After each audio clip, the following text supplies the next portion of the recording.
আসসালামু আলাইকুম। সবার উপর শান্তি ও রহমত বর্ষিত হোক। আমার প্রাণপ্রিয় নবম ও দশম শ্রেণীর ছাত্রছাত্রীবৃন্দ ও আমার স্কুলের ছাত্রছাত্রীবৃন্দ আন্তরিকভাবে স্বাগত প্রত্যেককে আজকে আমার ক্লাসে। আশা করি আল্লাহর অশেষ রহমতে তোমরা সবাই ভালো আছো। বন্ধুরা, আজ আমি তোমাদের অনুশীলনী 13.2 এর নাম্বার 17 থেকে শুরু করব। এটা হবে এই অনুশীলনী আমার অষ্টম পর্ব।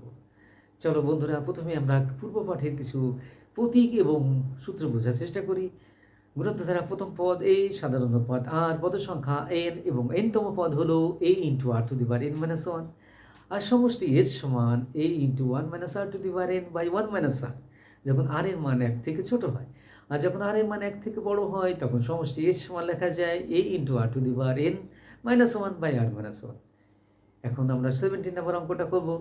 এই 17 নম্বর অঙ্কটা হলো 2 - 2 + 2 - 2 +...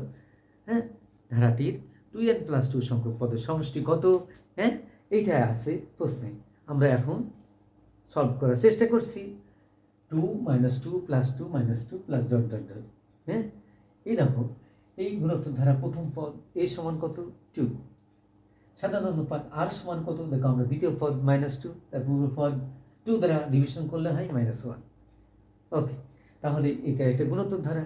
এই গুণোত্তর ধারার প্রথম পদ পেলাম সাধারণ অনুপাত পেলাম হলো r এর মান -1, পদ সংখ্যা n সমান 2n + 2।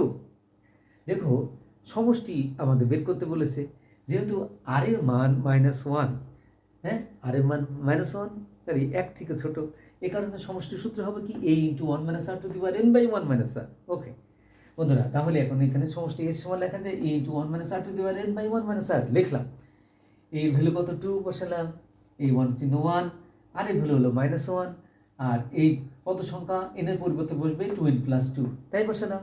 আর নিচে দেখো r এর মান -1 বসালাম। যেহেতু 2n + 2 এটা একটা জোড় রাশি, দেখো এই n এর মান যদি আমি 3 বসাই তাহলে 3 × 2 = 6 + 2 8 হয়ে যায়। হ্যাঁ, পাওয়ার কি হয়? জোড় হয়ে যাচ্ছে। তাহলে -1 বেস তার পাওয়ার যদি জোড় হয় তাহলে ফলটা পজিটিভ হয়। তাহলে n এর মান যদি আমরা জোড় সংখ্যা বসাই, মনে করো 4, তাহলে 4 × 2 = 8 + 2 কত হয়? 10। তারপরেও দেখো, তাহলে পাওয়ারটা কি হয়েছে? জোড় সংখ্যা হয়ে যাচ্ছে। তাহলে -1 বেস তার পাওয়ার জোড়, তাহলে কি হয়? ফলটা পজিটিভ হয়। তাহলে এই কারণে এই 2 প্রতি 2 বসলো, এই 1 প্রতি 1, আর এই মাইনাস করতে মাইনাস, আর এটার ফলটাও +1। আর নিচে কি থাকবে? 1 + 1 কেন হবে? দেখো, এই মাইনাসে মাইনাসে +1, 1 1 যোগ করলে 2, আর 1 থেকে 1 বাদ দিলে কত হয়? 0। তাহলে 2 × 0 0 হয়, তাকে 2 দ্বারা ভাগ করলে কত হয়? 0। এ হলো এই অঙ্কটা এত ইম্পর্টেন্ট, এটা বোর্ড এক্সামে আসে, এই জন্য তোমরা অবশ্যই এটাকে গুরুত্ব দেবে। হ্যাঁ, কি বলো? হ্যাঁ, এটা এমসিকিউতেও আসে, আবার অনেক সময় সৃজনশীল আকারেও আসে। এখন বন্ধুরা, এখন চলো আমরা নাম্বার 18 করবো। হ্যাঁ, 18 নাম্বারটা খুব ইম্পর্টেন্ট।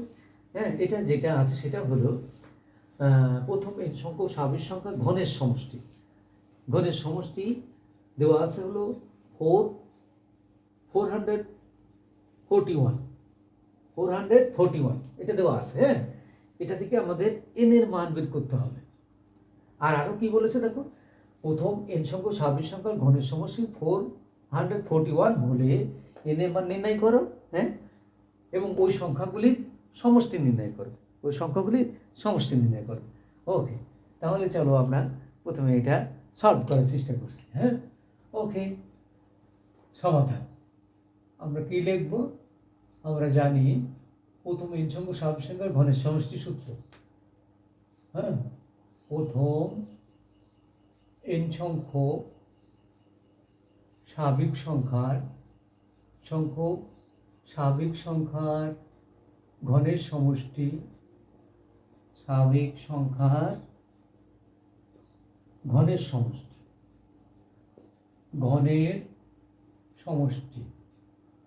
ঘনের সমষ্টির সূত্র হলো, তোমরা নিশ্চয়ই জানো। হ্যাঁ, আমরা সূত্র নিয়ে আলোচনা করেছিলাম। এর সমান লেখা যায় n × n + 1/2 হোল স্কয়ার। এটা ঘনের সমষ্টির সূত্র। আর ঘনের সমষ্টির ভ্যালু কি দেওয়া আছে দেখো? হ্যাঁ, এর সমান দেওয়া আছে কত? 441। ওকে, দেখো এইটাও সমষ্টি, এটাও সমষ্টি, তাহলে এই রাশি সমান আমরা এটা লিখতে পারি। সুতরাং আমরা তাই লিখবো এখন। সুতরাং আমরা লিখতে পারি n into n plus one by two, হ্যাঁ, সেকেন্ড ব্র্যাকেট দিয়ে হোল স্কয়ার, এটার সমান লেখা যায় 441। ওকে বন্ধুরা, এখন দেখো বামে কিন্তু হোল স্কয়ার আছে, তাহলে বামে হোল স্কয়ার যদি আমরা উঠাই দিই, ডানে কি হয়, ডানে রুট হয়ে যায়, হ্যাঁ, ডানে পাশে কি হয়, রুট। তাহলে রুট হয়ে গেলে 441 রুট করলে হয় 21। এখন দেখো এই টুটা কিন্তু হর, এটার সাথে এটা আড়াআড়ি গুণ করলে কত হয়, উপরে n দিয়ে গুণ করলে n স্কয়ার প্লাস n হয়, আর টুর সাথে 21 মাল্টিপ্লাই করলে হয় 42। ওকে, এখন দেখো n স্কয়ার লিখলাম plus n minus 42 equal to 0।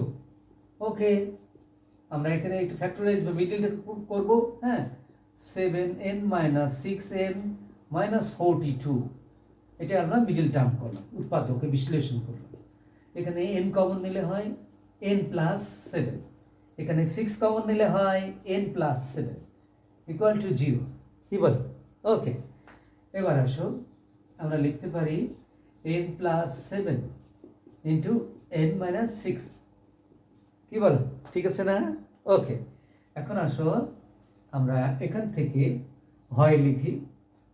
দেখো এখানে দুটো উৎপাদক গুণ আকার আছে, হ্যাঁ, তাহলে প্রত্যেকটি রাশির সমান আমরা শূন্য লিখতে পারি। অতএব হয় n মাইনাস 6 ইকুয়াল টু 0, হ্যাঁ, বা n সমান কত হবে 6, অথবা হ্যাঁ এটা কি লেখা যায় n plus 7 equal to 0, n সমান মাইনাস 7। এটা গ্রহণযোগ্য নয়, কারণ পদ সংখ্যা কখনো ঋণাত্মক হয় না, এই কারণে এটা গ্রহণযোগ্য নয়। অতএব তাহলে আমরা n এর ভ্যালু কত পেলাম 6। এখন আমরা ওই সংখ্যার ওই বলতেছে ওই সংখ্যাগুলির সমষ্টি, অতএব সবই সংখ্যা সমষ্টি, ওই সংখ্যাগুলোর সমষ্টি